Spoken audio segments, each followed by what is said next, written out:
আসসালামু আলাইকুম প্রিয় দর্শক, আমি ব্যারিস্টার ইমরান কবির চৌধুরী জনি আপনাদেরকে স্বাগত জানাচ্ছি আমাদের রাজকথা অনুষ্ঠান থেকে। আপনারা আমাদের যারা অনুষ্ঠানে যুক্ত আছেন বা আমাদের অনুষ্ঠান দেখবেন, ওনাদের উদ্দেশ্যে আমরা বলতে চাই যে আমাদের এই অনুষ্ঠানটি একটি সমসাময়িক বাংলাদেশ এবং বিশ্বের রাজনীতি, সামাজিক অবস্থা এবং অন্যান্য আনুষঙ্গিক বিষয় নিয়ে একটি আলোচনা অনুষ্ঠান। আমাদের এখানে সবসময় উপস্থিত থাকবেন আমাদের বিভিন্ন অতিথি এবং আপনারা তাদের সাথে যুক্ত হয়ে তাদেরকেও প্রশ্ন করতে পারবেন সামনের অনুষ্ঠানগুলিতে। আমাদের এই অনুষ্ঠানে আজকে আমাদের মাঝে উপস্থিত আছেন কমিউনিটি ব্যক্তিত্ব ব্যারিস্টার ও সলিসিটর কামরুল হাসান। উনি, আপনারা যারা ওনাকে চিনেন না তাদের উদ্দেশ্যে আরেকটু আমি ডিটেলস ওনার বলে দিতে চাই যে উনি ব্রিটেনে এবং লন্ডনে অবস্থিত MQ Hasan solicitor principal solicitor, যেই ব্রিটিশ আইনি এই প্রতিষ্ঠানটি প্রায় এক যুগেরও বেশি সময় ধরে লন্ডনে আমাদের মাঝে সেবা দিয়ে যাচ্ছেন। এছাড়াও উনি অনেকগুলি সামাজিক সংগঠনের সাথে জড়িত। এর মধ্যে একটি হচ্ছে বাংলাদেশ ল অ্যাসোসিয়েশন UK, যেখানে উনি বিগত দিনে সভাপতি হিসেবে দায়িত্ব পালন করেছেন। এছাড়াও the society for British Bangladeshi solicitors একটি সংগঠন, যেখানে ব্রিটিশ বাংলাদেশি যত সলিসিটার্স যারা আইনি সেবা দিয়ে থাকেন যুক্তরাজ্যে তারা সেটাতে জড়িত। সেই সংগঠনটিতে উনি বিগত দিনে 2বার সহসভাপতি হিসেবে দায়িত্ব পালন করেছেন। তো আমরা ব্যারিস্টার এবং সলিসিটার কামরুল হাসান সাহেবকে আমাদের এই স্টুডিওতে স্বাগত জানাচ্ছি। ধন্যবাদ ব্যারিস্টার ইমরান চৌধুরী জনি, আমাকে আপনাদের এই অনুষ্ঠানে আমন্ত্রণ জানানোর জন্য ধন্যবাদ। আপনাকেও ধন্যবাদ। এখন আমরা জানি যে আপনি কিছুদিন আগে বাংলাদেশ ভ্রমণ করেছেন এবং বাংলাদেশে বর্তমানে যে একটি ট্রানজিশনাল টাইমের মধ্যে দিয়ে যাচ্ছে আমরা জানি। এটা নিয়ে আপনি একজন আইনজীবী, আমরা অবশ্যই আপনার সাথে আইনি 2-1টা বিষয় আলোচনা করব। সাথে সাথে আমরা আপনার মাধ্যমে আমরা জানতে চাবো যে আমাদের এই যে ব্রিটিশ বাংলাদেশি যে প্রজন্ম, আমাদের ভবিষ্যৎ প্রজন্ম, আমরা অবশ্যই আমাদের ভবিষ্যৎ প্রজন্ম নিয়েও আমরা চিন্তা করি। তো আমাদের ভবিষ্যৎ প্রজন্ম আসলে বাংলাদেশকে কিভাবে দেখতে চায়, আপনি বাংলাদেশকে কিভাবে দেখতে চান সামনের দিনে? প্রথমে আসি যে আপনি আমাদের যে ভবিষ্যৎ প্রজন্ম আছে তারা বাংলাদেশকে কিভাবে দেখতে চান, এই ব্যাপারে বলতে গেলে প্রথমে আমাদেরকে বলতে হবে যে আমাদের যে প্রজন্ম আছে যারা এদেশে জন্ম নিয়েছে তাদের কিন্তু অনেকেরই বাংলাদেশ সম্পর্কে কিন্তু তেমন কোনো ধারণা নাই। এখন আপনি প্রশ্ন করতে পারেন যে কেন ধারণা নাই, এবং এটার জন্য কিন্তু আমরা নিজেরা দায়ী। নিজেরা কীভাবে দায়ী? আমরা দেখা যাচ্ছে যে বাংলাদেশে আমাদের যে বাচ্চারা আছে ছোটোবেলা থেকে হোক কিংবা একটু বড় হলে কিংবা এই লেভেল কিংবা ইউনিভার্সিটি লেভেলে থাকালীন সময় তাদেরকে আমরা ফ্রিকুয়েন্টলি কিন্তু বাংলাদেশে নিয়ে যাই না, যার পরিপ্রেক্ষিতে দেখা যাচ্ছে যে তারা বাংলাদেশ সম্পর্কে তাদের তেমন একটা ধারণা নাই। তো আমরা যারা বাংলাদেশে জন্ম নিয়ে পরবর্তীতে এসে হায়ার এডুকেশনে এসে কিংবা কোনোভাবে এসে দেশে সেটেল হয়েছি, ব্রিটিশ হয়েছি, আমাদের প্রজন্মের কাছে আমাদের বাংলাদেশ সম্পর্কে তুলে ধরা উচিত, তাদেরকে ধারণা দেওয়া উচিত এবং প্র্যাকটিক্যাল এক্সপিরিয়েন্সের জন্য তাদেরকে ফ্রিকুয়েন্টলি বাংলাদেশে নিয়ে যাওয়া উচিত। যদি আমরা এটা করতে পারি তাহলেই কিন্তু তারা বাংলাদেশ সম্পর্কে ধারণা থাকবে এবং বাংলাদেশের জন্য তাদের একটা টান হবে। যেহেতু তারা একে জন্ম নিয়েছে, তারা ব্রিটিশ, অতএব তারা ধরেই নেবে যে বাংলাদেশ হয়তো আমাদের কোনো রকমের কোনো ইন্টারেস্ট নাই, সেই ইন্টারেস্টটা কিন্তু আমাদের গড়ে তুলতে হবে। সেকেন্ড যেটা আসছে যে আমার বাংলাদেশের যে রাজনৈতিক সম্পর্কের ব্যাপারে আপনি বলছিলেন, আমি প্রথমে বলি যে আমি কোনো রাজনৈতিক দলের সঙ্গে জড়িত নই, বাংলাদেশি কোনো রাজনৈতিক দলের সঙ্গে জড়িত নই, কিন্তু আমি একজন সচেতন নাগরিক এবং আমার বাংলাদেশে জন্ম এবং বাংলাদেশে আমার লেখাপড়া হায়ার এডুকেশন করে তারপরে কিন্তু আমি এখানে আসছি আরও উচ্চতর ডিগ্রি নেওয়ার জন্য এবং একটা পর্যায়ে আমি ব্যারিস্টার সলিসিটর হওয়ার পরে আমি এদেশে থেকে গেছি। কিন্তু এখনও কিন্তু আমার দেশের জন্য মন কাঁদে, আমার দেশের জন্যে দেশের কোনো শুভ সংবাদ আসলে আমার মন আনন্দে ভরে ওঠে। আমার দেশ যখন কষ্টে থাকে তখন আমার খুবই খারাপ লাগে এবং সবসময় আল্লাহর কাছে দোয়া করি যে আমার দেশ এবং আমার দেশের যে সব মানুষ আছে তারা যেন সুখে শান্তিতে থাকে এবং ভালো থাকে। কিন্তু আমরা জানি যে বিভিন্ন সময়ে কিন্তু রাজনৈতিক কারণে বিভিন্ন ধরনের পাঠান উত্থান পতন হচ্ছে। যেমন আমরা জানি 5th আগস্টের একটা দিন কিন্তু আহ, এসেছিল, যেখানে একটি গণ অভ্যুত্থানের মাধ্যমে ছাত্র জনতা, শ্রমিক সবাই মিলে কিন্তু একটা আন্দোলনের মাধ্যমে তখনকার সময়ের যে সরকার, বাংলাদেশ আওয়ামী লীগ যারা ক্ষমতায় ছিল তারা কিন্তু ক্ষমতা ছেড়ে দিতে বাধ্য হয়েছিল এই আন্দোলনের কারণে। এবং সেটার কারণ আমরা জানি যে দীর্ঘ 15 বছর ধরে বাংলাদেশ আওয়ামী লীগ ক্ষমতায় ছিল এবং দীর্ঘদিন ক্ষমতায় থাকার পরিপ্রেক্ষিতে অনেক ধরনের নিয়ম অনিয়ম হওয়ার পরিপ্রেক্ষিতে সেটা এক ধরনের তাদের রিপুটেশনে আসলে হ্যাম্পার হয়। যদিও বা তারা অনেক ডেভেলপমেন্ট করেছে, যমুনা সেতু, তারপরে পদ্মা সেতু করেছে, অনেক কিছু তারা উন্নত করেছে, হ্যাঁ মেট্রো রেল করেছে, সেদিক দিয়ে কিন্তু আমাদের কোনো কমপ্লেন নেই। অবশ্যই আমরা বলবো যে হ্যাঁ, এই ধরনের ডেভেলপমেন্ট তারা করেছে দীর্ঘ 15 বছরে। কিন্তু একটা জিনিস তারা করতে ব্যর্থ হয়েছে, সেটা হচ্ছে কনস্টিটিউশনাল যে রাইট, সেটা হচ্ছে যে আমাদের ভোটের অধিকার। সেই ক্ষেত্রে কিন্তু বাংলাদেশ আওয়ামী লীগ পিছিয়ে ছিল। আর দীর্ঘদিন যে কারণে তারা যে 3টা ইলেকশন তাদের টার্মে হয়েছিল, সেই ইলেকশনের ব্যাপারে কিন্তু বিভিন্ন রকমের জনমনে কিংবা বিশ্বে কিন্তু প্রশ্ন রয়ে গেছে। এবং অনেকেই বলে থাকে যে রাতের ভোট হয়েছিল কিংবা একতরফা ভোট হয়েছিল, বিরোধী দলকে তারা আনতে ব্যর্থ হয়েছে।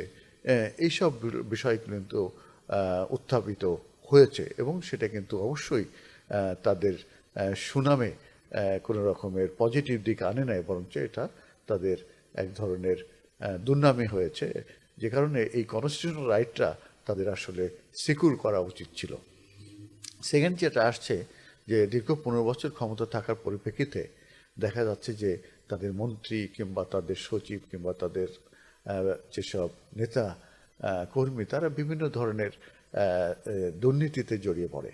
এবং আমরা জানি যে যেসব মন্ত্রী মিনিস্টার ছিল, তারা মন্ত্রী মিনিস্টার থেকে শুরু করে নেতাকর্মী যারা ছিল, তারা কিন্তু অনেক মানি তারা কিন্তু বিদেশে পাচার করে দিয়েছে।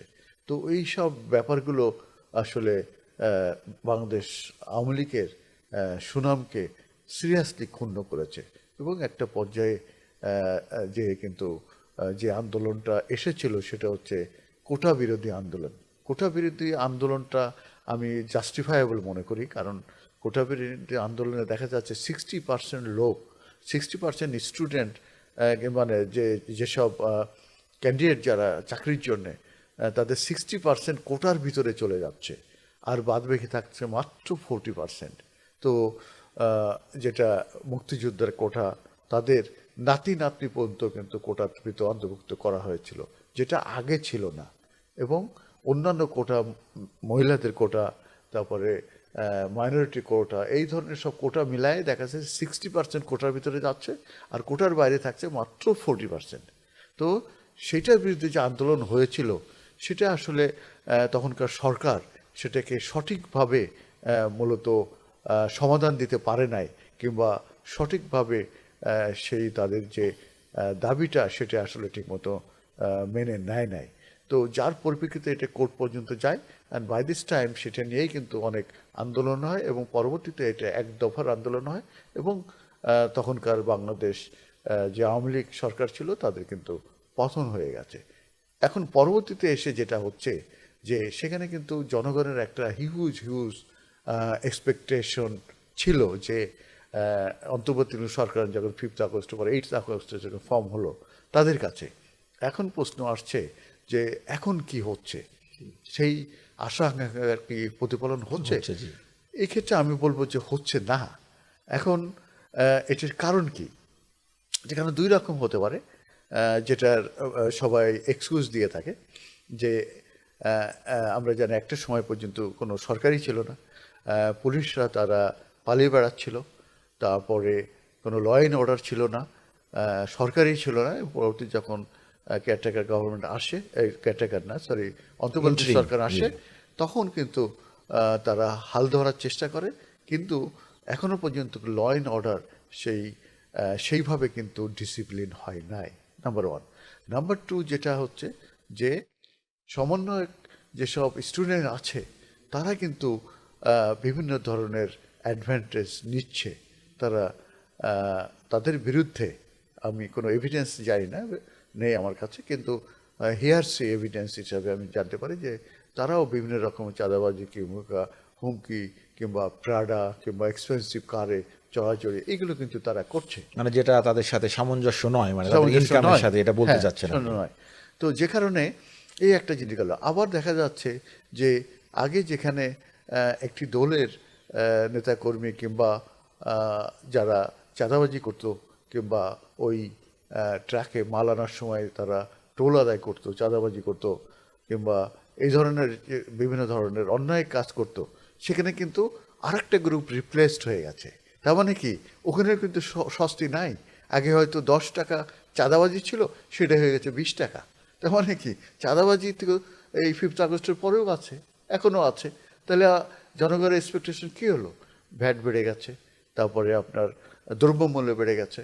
এখন যে এক্সকিউজটা দেওয়া হচ্ছে সেটা হচ্ছে না, 15 বছর খুবই খারাপ অবস্থার ভিতরে দেশ চলেছে, সেটার কনসিকুয়েন্স এগুলো হচ্ছে, সেই হিসাবে মূলত এক্সকিউজ দেয়া হচ্ছে। কিন্তু জনগণের তো এক্সপেকটেশন আছে, বিশেষ করে যদি ফুডের দাম বেড়ে যায়, যদি তাদের দ্রব্যমূল্য যদি তাদের আয়ত্তের ভিতর না থাকে, যেটা আওয়ামী লীগ সরকারের আমলে যেটা ছিল তার থেকে বেড়ে গেছে, তখন তো জনগণ তো এটা মেনে নিতে পারছে না। আরেকটা জিনিস হচ্ছে যে বর্তমান যে অন্তর্বর্তী সরকার, তারা আসলে অনেক ধরনের সংস্কারের কাজ হাতে নিয়েছে, যেগুলো আমরা জানি যে প্রোক্লামেশন যেটা তারা বাস্তবায়িত করতে পারে নাই, তারপরে অন্যান্য যে সংশোধনগুলো আছে, এগুলো কিন্তু পরবর্তীতে যে নির্বাচিত সরকার আসবে সেখানে কিন্তু পার্লামেন্টে পাশ করতে হবে। তার মানে তারা যেটাই করুক না কেন, এটা কিন্তু subject to approval by the parliament. তার মানে কি এখানে একটি নির্বাচন প্রয়োজন। সেই নির্বাচন যদি প্রয়োজন হয়ে থাকে, সেক্ষেত্রে আপনার একটি ফেয়ার এবং ডেমোক্রেটিক এবং সমস্ত দলের পার্টিসিপেশন নিয়ে ফেয়ার এবং জনগণ সেখানে ভোট দিতে যাবে নির্ভয়ে, এবং তাদের উপরে কোনো রকম প্রভাব হবে না, এবং সেই যে ভোটটা সেখানে কোনো কারচুপি হবে না, এবং ফেয়ার এবং নিউট্রাল এবং ক্রিস্টাল ক্লিয়ার হতে হবে। সেই ধরনের একটা ভোটার সিস্টেম, ভোটিং সিস্টেম মূলত ইন্ট্রোডিউস করতে হবে। তো সেই ক্ষেত্রে আমরা দেখেছি সংবিধানের বিশাল এক পরিবর্তন নিয়ে হাজির হয়েছে, যেটা হিউজ। তারপরে নির্বাচন কমিশনের ব্যাপারে শুনছি যে এটা হচ্ছে, সংস্কার হচ্ছে, কিন্তু সেটারও কিন্তু এখনো কোনো রকম রিপোর্ট আমরা পাই নাই। তো আমরা আসলে যদিও বা এটা শর্ট টাইম বলা হচ্ছে, 90 ডেজ কিংবা 120 ডেজ এরকম একটা পিরিয়ড চলছে, ট্রানজিশনাল পিরিয়ড, কিন্তু আসলে ইমপ্রুভমেন্ট কিংবা এক্সপেকটেশনের জায়গা থেকে আমরা কি সেখানে যেতে পারছি? সেখানে প্রশ্ন হচ্ছে যে সেখানে কিন্তু কোশ্চেন মার্ক রয়ে যাচ্ছে। আমি দেখেছি আপনি আমার মনে হয় যে আপনিও তো বাংলাদেশের একজন আইনজীবী, মানে বাংলাদেশে সুপ্রিম কোর্টের আইনজীবী। জি, আমি তো একজন আইনজীবী হাইকোর্টে হিসাবে practice জি, করতাম, আপনি আপনার কাছে মানে মতামত জানতে চাওয়া যে আপনি এই যে ট্রানজিশনাল পিরিয়ডটা, যেটা আমরা পত্রপত্রিকার মাধ্যমে বিভিন্ন সোশ্যাল মিডিয়া দেখছি এবং আমরা জানছি যে আসলে যে বাংলাদেশের যে তত্ত্বাবধায়ক সরকার ব্যবস্থাটা হাইকোর্টের মাধ্যমে আবার ফিরে এসেছে, তো সেইখানে এই যে বর্তমানে যে ইন্টারিম গভর্নমেন্ট আছেন তাদের সাথে এইটা মানে তত্ত্বাবধায়ক সরকার ব্যবস্থাটা ফিরে আসলে সেখানে এই সরকার ব্যবস্থাটার অবস্থানটা কি হবে, মানে আর কিভাবেই বা এটাকে একসাথে মানে আপনার ইনকর্পোরেট করা হবে? ধন্যবাদ ব্যারিস্টার ইমরান চৌধুরী। এটি একটি চমৎকার কোশ্চেন এবং ক্রুশিয়াল, কারণ আমরা শুনতে পাচ্ছিলাম যে যেটা আমি আসি যে কি বলে ইন্টারিম গভর্নমেন্টের ব্যাপারে, এটা কিন্তু একবার ইন্ট্রোডিউস হওয়ার পরে প্রথম থেকে 96-এ বোধহয় এটা বাংলাদেশ আওয়ামী লীগই বোধহয় প্রথম এটা দাবি তোলে, যেটা কেয়ারটেকার গভর্নমেন্ট। তো কেয়ারটেকার গভর্নমেন্টের দাবি যখন করে, তো তখন সেটি কিন্তু পরবর্তীতে কিন্তু ইমপ্লিকেশন হয় এবং সেটা কিন্তু আমরা আউটকাম কিন্তু পেয়েছিলাম যে একবার আওয়ামী লীগ একবার বাংলাদেশ ন্যাশনাল পার্টি বিএনপি আসছে, এইভাবে কিন্তু একটা রোটেশন হচ্ছিল।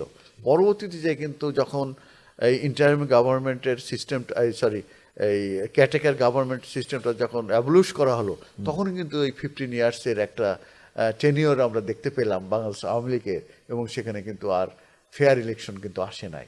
আমার মনে হয় যে ইন্টারিম যে গভর্নমেন্ট, এটা ক্যাটেকার গভর্নমেন্ট, এটা ইন্ট্রোডিউস করা উচিত এবং সেখানে যে এমনভাবে করা উচিত যাতে করে এটা ফেয়ার এবং একটা ইলেকশন তারা যাতে উপহার দিতে পারে। তবে এই ক্ষেত্রে একটা জিনিস আমি শুনতে পাচ্ছি যে এখনকার যে ইন্টারিম গভর্নমেন্ট আছে, এটা নাকি কনভার্ট হবে এই কেয়ারটেকার গভর্নমেন্টে। এটার ব্যাপারে আমার যে অবজারভেশন, এটা হওয়া উচিত না। এই অন্তর্বর্তীকালীন সরকার তারা এই 5th of আগস্টের পরে 8th of আগস্টে তারা এই গভর্নমেন্ট ফর্ম করেছে। তারা মূলত একটা ফেয়ার ইলেকশনের জন্য এই কেয়ারটেকার গভর্নমেন্ট তারা ইয়ে করবে, কি বলে, কোনো অ্যামেন্ডমেন্ট আসুক কিংবা সংস্কার আসুক, সেগুলো করে তারা মূলত কেয়ারটেকারের কাছে হ্যান্ড ওভার করবে। কেয়ারটেকার গভর্নমেন্ট মূলত ইলেকশন দেবে এবং সেক্ষেত্রে আমি মনে করি সমস্ত দলের পার্টিসিপেশন নিয়ে ফেয়ার ইলেকশন হবে এবং সমস্ত জনগণ যাতে করে ভোট সেন্টার আসতে পারে এবং তারা যাতে করে ফেয়ারলি তারা তাদের ইচ্ছা মতো পছন্দ মতো যে ক্যান্ডিডেট থাকবে তাদেরকে ভোট দিতে পারে এবং তার মাধ্যমে যে দলই ক্ষমতা আসুক, কোনো কোয়ালিশন নিয়ে আসুক কিংবা যে দলে আসুক, তাদেরকে কংগ্রেচুলেট করে তাদেরকে আসলে নেক্সট 5 ইয়ার্স ম্যান্ডেট দিয়ে তাদেরকে দেশ সেবা করার সুযোগ দেওয়া উচিত। ধন্যবাদ। তবে আপনি একটি কথা বলেছেন যে আমাদের এই যে ভোটার লিস্টের বিষয়ে এবং তত্ত্বাবধায়ক সরকারের বিষয়ে, তো তত্ত্বাবধায়ক সরকার যদি এটা ইন্টারিম গভর্নমেন্ট বা এখন অন্তর্বর্তীকালীন সরকার যদি তত্ত্বাবধায়ক সরকারের হাতে ক্ষমতা দেয়, তো সেই ক্ষেত্রে আমাদের সাংবিধানিক মানে যেটা আপনি একটু আগে আপনি নিজেও একটু হিন্টস দিয়েছিলেন যে আমাদের যে পরবর্তী নির্বাচিত সরকার যারা আছে তাদের কাছে কিন্তু এটা তাদেরকে অ্যাপ্রুভ করতে হবে। হ্যাঁ, তো এই অ্যাপ্রুভালটার ক্ষেত্রে আপনি আরেকটি কথা বলেছেন যে সকল দলকে সাথে নিয়ে নির্বাচন করতে হবে। এই সকল দল বলতে কি আপনি মানে একজন নিরপেক্ষ এবং নির্দলীয় ব্যক্তি হিসেবে আপনি চান যে বাংলাদেশ আওয়ামী লীগও এই নির্বাচনে অংশগ্রহণ করুক? দেখুন, 15 ইয়ার্সে তারা যেটা করেছে তাদের সেটা কিন্তু প্রায়শ্চিত্ত তারা পেয়েছে। এখন যদি বাংলাদেশ আওয়ামী লীগের যদি কোনো নেতা কিংবা কর্মী তারা যদি কোনো অন্যায় থাকে, সেটার জন্য কিন্তু বাংলাদেশের কিন্তু পেনাল কোড আছে, সিআরপিসি আছে কিংবা দুর্নীতি দমন কমিশন আছে। যদি মানি লন্ডারিংয়ের ব্যাপার থাকে, সেই অনুযায়ী তাদের বিচার হওয়া উচিত। কিন্তু পার্টি তো আর কোনো দোষ করে নাই। হ্যাঁ, বাংলাদেশ আওয়ামী লীগ একটা পার্টি, বাংলাদেশ ন্যাশনালিস্ট পার্টি একটা পার্টি, তো পার্টিকে তো ব্যান করা হয়নি এবং এটি নিয়ে বোধহয় কথা আসছিল। তো সেক্ষেত্রে কিন্তু বাংলাদেশ ন্যাশনাল পার্টি বলছে যে না, আমরা এটার পক্ষপাতী না। অতএব যদি কোনো পার্টির রেজিস্ট্রেশন থাকে এবং তারা যদি নির্বাচন আসতে চায়, তাহলে তো this is their constitutional right. তো সেই ক্ষেত্রে তো বলা যাবে না XYZ, এইভাবে তো আমি বলতে পারি না। Unless they are banned, they have the right in accordance with the constitution to go for the election. তো সেই ক্ষেত্রে আমি শুধু আওয়ামী লীগের কথাই বলবো না, যে কোনো দলই যদি হয়ে থাকে সেক্ষেত্রে তাদের অপরচুনিটি দেওয়া যেতে পারে, দিতে হবে। কিন্তু যদি না দিতে হয়, সেটা আমি বলেছি যে তাদের যদি নেতাকর্মী কোনো রকমের ক্রিমিনাল অফেন্স করে থাকে, কোনো দুর্নীতি করে থাকে, তার জন্যে মানে দেশের যেসব আছে, আইন আছে, বিচার হওয়া উচিত। ধন্যবাদ। আমাদেরকে বিরতিতে যেতে হচ্ছে। আমরা আবার এই আলোচনাতে ফিরে আসব আমাদের এই বিরতির পরে। ধন্যবাদ।